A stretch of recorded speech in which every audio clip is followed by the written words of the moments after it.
Semua orang pasti ingin sukses. Namun pertanyaannya, apakah sukses itu benar-benar sebuah tujuan akhir?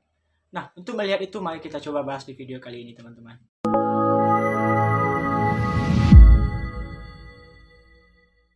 Nah, baik teman-teman, pada video kali ini kita akan coba membahas buku Man's Search for Meaning yang telah ditulis oleh Viktor Frankl. Buku ini berkisah tentang bagaimana manusia itu mencoba mencari makna di dalam hidupnya. Makna di sini dalam artian bagaimana manusia itu tidak hanya sekedar mengejar sukses pribadi atau hanya coba untuk keuntungan pribadinya, tapi bagaimana manusia itu bisa bermanfaat dan di dalam hidupnya itu ada makna ataupun arti yang lebih.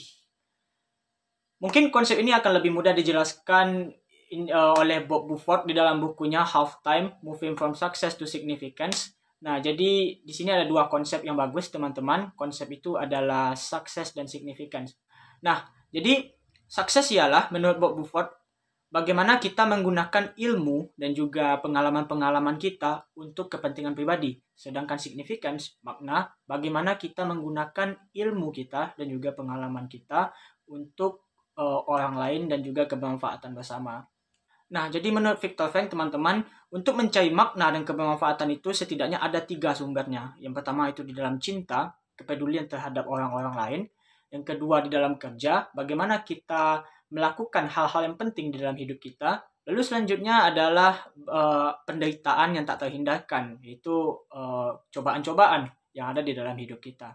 Nah, karena tugas utama manusia itu untuk mencoba mencari makna ya teman-teman, maka sesungguhnya sukses itu adalah sebuah efek samping. Efek samping dari bagaimana manusia itu mencoba mencari makna di dalam hidupnya. Jikalau teman-teman pernah melihat film Three Idiot, film Bollywood, itu tokoh utamanya yang bernama Ranchu itu pernah berkata, jangan kejar kesuksesan, kejarlah kebesaran dan hal-hal yang hebat, maka sukses akan mengikuti. Success के पीछे मत भागो, एक्सेलेंस का पीछा करो. सक्सेस झक मार के तुम्हारे पीछे आएगी. Ini adalah apa juga yang disampaikan oleh Viktor Frankl, teman-teman, bahwa sukses itu sebenarnya nggak perlu dikejar. Itu adalah sebuah adalah hal plusnya ataupun sebuah efek samping ataupun manfaat yang akan teman-teman dapatkan dengan mengejar tujuan yang lebih besar.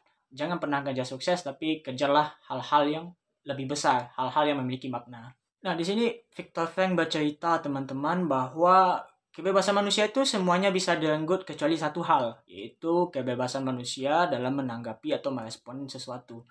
Nah, jadi teman-teman, jikalau nanti dicaci ataupun diberikan sebuah perlakuan yang nggak baik, jikalau respon teman-teman itu marah, maka sesungguhnya itu kita memakai kebebasan respon kita untuk mengeluarkan respon marah. Pada saat itu kita bisa memilih respon apapun, apakah kita mencoba untuk sabar ataupun kita mencoba untuk lebih tenang gitu. Itu adalah sebenarnya kebebasan kita dalam merespon. Nah, jadi teman-teman, kita udah bahas sebelumnya di buku 7 Habits of Highly Effective People, itu video kedua, kita berbicara tentang habit pertama, yaitu proaktif. Nah, Stephen Covey, yang merupakan penulis buku 7 Habits of Highly Effective People, itu menggunakan buku ini sebagai bagaimana panduan untuk menjadi proaktif. Nah, jadi bisa dibilang kawan-kawan bahwa Man's Searching for Meaning ini merupakan buku panduan untuk menjadi proaktif. Nah, oleh karena itu teman-teman, manusia itu harus mempertahankan prinsip-prinsip dan nilai-nilainya sehingga nanti di kemudian hari atau di lain waktu di masa depan kita masih bisa melihat tujuan yang lebih besar. Orang yang tidak bisa mempertahankan prinsip-prinsip dan nilai-nilai dan tidak bisa melihat tujuan yang besar di kemudian hari, maka dia akan terjebak di masa lalu. Buku ini pada dasarnya menceritakan tentang bagaimana kehidupan Viktor Frankl di kamp konsentrasi, bagaimana beratnya hidup di sana dan bagaimana Viktor Frankl tetap bisa menjalankan hidup di sana walaupun dengan keadaan yang berat dan tetap menjadi seorang manusia yang utuh. Nah, dengan pengalaman Viktor Frankl di kamp konsentrasi ini, kawan-kawan, Viktor Frankl menciptakan aliran psikoterapis yang dinamakan logoterapi, yang artinya logo yang artinya makna. Jadi terapi ini didasarkan pada makna. Jadi saya tidak akan menceritakan apa itu logoterapi, bagaimana tekniknya, bagaimana cara-caranya. Saya tidak akan menyampaikan itu, tapi saya akan menyampaikan perspektif saya, teman-teman, setelah saya membaca tentang logoterapi, apa yang saya dapatkan. Nah, jadi jikalau kita merasa galau, merasa hidup ini nggak adil, hidup ini rasanya terlalu berat, maka mungkin ada beberapa penyebab. Di antaranya yang pertama, kita mungkin belum menemukan apa makna hidup kita dan apa tujuan di dalam hidup kita. Lalu yang kedua, mungkin kalau kita sudah menemukannya, kita mungkin lupa dan juga tidak ingat dengan apa makna dan tujuan hidup kita. Jadi pada saat momen tertentu kita akan melupakan karena mungkin hidup kita terlalu berat. Nah, maka pada saat itu kita harus mencoba melihat hal-hal yang besar di dalam hidup kita.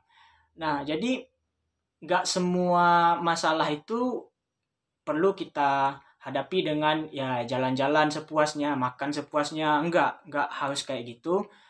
Namun untuk menghadapi masalah dalam hidup kawan-kawan, jadi mungkin kita hanya perlu untuk mencoba sedikit-sedikit kebaikan, hal-hal yang bermanfaat, hal-hal yang memiliki penuh makna.